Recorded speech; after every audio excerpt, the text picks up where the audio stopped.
I would like to say peace again. Peace is the universal greeting of the righteous. I wanted to clarify a few things. This is another session of Drayan's empowerment, enlightenment, and motivation. I remember I was telling you some things in the last session about the Shekinah and about European Jewry, worship and praise the Shekinah. I don't want to give you the wrong idea that European Jewry or the Jewish people or European Jewry doesn't worship and praise the God Jehovah. No, they very much do. And the Lord God Jehovah gave them Torah, gave them Talmud, gave them Midrash, gave them Kabbalah, gave them Zohar, and other mystical teachings, and other sacred teachings and etc. And the Lord God Jehovah, is the God Jehovah, the God of Israel, But they also worship, and it can be found biblically, but she's called Asherah, the wife of the God Jehovah. And there are attributes where they're saying the God Jehovah's name, but they are saying the Lord God Jehovah's name in conjunction with his wife, the Shekinah, or Asherah, and one of the Hebraic attributes and etc. It was the Lord God Jehovah that delivered the people of Israel, the children of Israel, out of Egypt. And even when they were in the wilderness and some of them started to go astray and they had become plagued, the Lord God Jehovah healed them. And he told them to place the brazen serpent, Moses to place the brazen serpent on a staff. And he caused them to prosper in all places after that. And they went to possess the land of Canaan, which became Israel, which became the place of Jerusalem, the holy city. And not only that, even the symbol and the sign of the brazen serpent, on the staff is connotative and symbolic to the money symbol. Looks like with the S and the line in between it, it's like it's the brazen serpent. It connotates the brazen serpent, according to secret knowledge and secret history.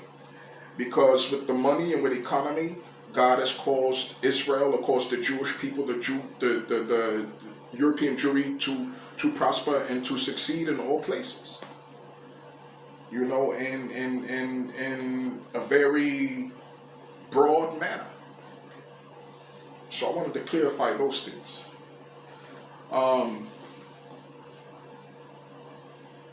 I wanted to go into some other profound things, but I'm not really going to go into it at this particular time. That may be a little bit too heavy spiritually and according to some Torah Hakma, their secret wisdom. But I wanted to explain that, But there's a few things a couple of things we can build on and we can talk about. Some people may want to know, when I say the Most High Lord God Jehovah is from this place beyond, and his wife Asherah and his wife, his wife Astarte always existed with him, but the Lord God Jehovah and Asherah or Allah subhanahu wa ta'ala or Ali from this place beyond existence, even before the Lord God Jehovah called into existence the universe. And the Lord God Jehovah will walk the sky. The Lord God Jehovah has another name that is called Montezuma. But Montezuma is, one of the Lord God Jehovah's name, but he's the Lord God Jehovah. One of those names means the Archer of the Heavens. The Archer of the Heavens meaning he who has to keep freedom, justice, and equality when he calls everything into existence. And even before everything came into existence, in the supreme beyond existence, he has to make sure that there is law, that there is order, and that there is justice. The Lord God Jehovah, the Most High, has always been somebody like this to make sure that there is a righteous type of governing of the people, even in the supreme beyond, and etc. The people that were called into existence, and even in that place, there are angels that exist there, and all that came into existence, and birds and animals and etc. And this place is endless. But before anything existed in that place, it was the Most High and his wife Asherah outside in the supreme existence. With a palace, and with also having a palace that always existed, a palace that just always existed for him and for him and his wife. And then when their families came, the families and etc. But it says, I know some things about that. The Lord God Jehovah. Then they had the Sephiroth they went into. They had a Sephiroth. It was an all-white Sephiroth. And they were in that together, like a all-white orb. These are called the Sephiroth. And then there's an all-black one, like an all-black orb. If you're familiar with the Kabbalistic Sephiroth. But in it was all of this stuff. It was all of this supernatural, magical technology and knowing and all of this stuff that just always existed with and for the God Jehovah and his wife Asherah. Well, nothing else existed.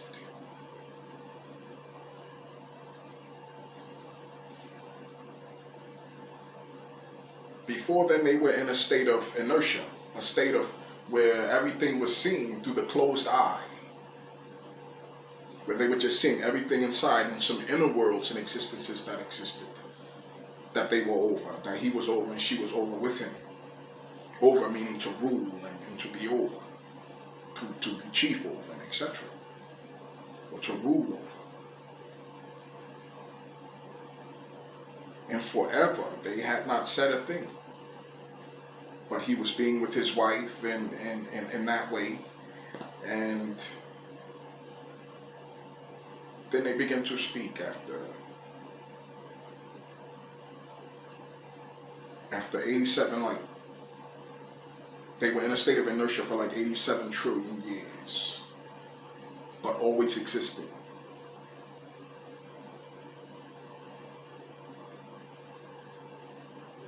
In the supreme beyond. Before even going into that palace, or his palace that always existed. And he started to speak to his wife in a language that she understood, but not too much of it.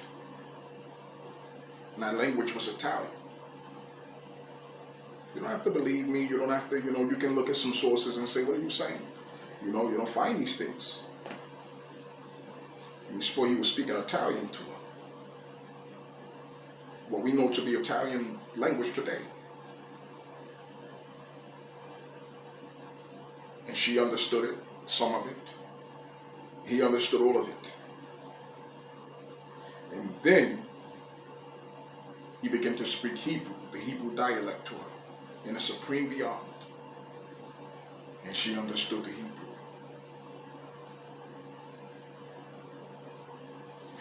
People may say,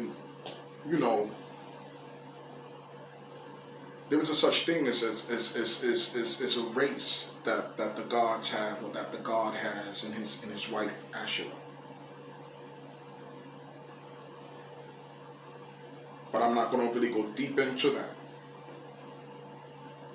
Because if people don't know some things, I don't want to say some things. It seems like I'm just speaking some things that you don't know and that it's going to be complicated for you to find.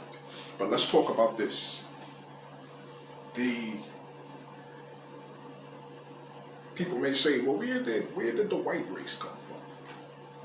I heard that they were grafted into existence by Yaqub. This was something that the God Jehovah, or Allah or Esau did not allow. Yaqub tried to bring them into existence. He said, I want you to come into existence out of black people. The God Jehovah said, I want you to come into existence out of space. I call you into existence out of space. So they are the people of the God Jehovah that he called into existence. But he also called into existence black people. So we're not going to talk about, we're not going to make this a race issue like, who's better or worse. So this is not that. That ain't this. But, I know you heard about, Yaqub and all that. Some of that did happen. Where Yaqub wanted to bring out of black people the white race. And he was trying to steal from Jehovah again. He was trying to take from Jehovah's creative power and how Jehovah causes all people and all things to exist. But you can't do that to Jehovah. So the Most High said no. He said lie. No. I call you into existence from space.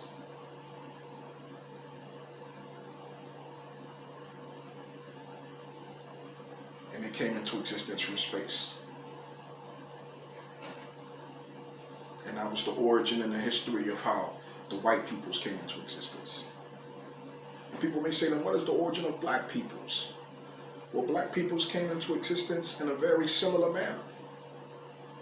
They were called into existence from black space. From space. He called them to exist from out of space and to come into existence, to materialize and to physicalize like he did the white race.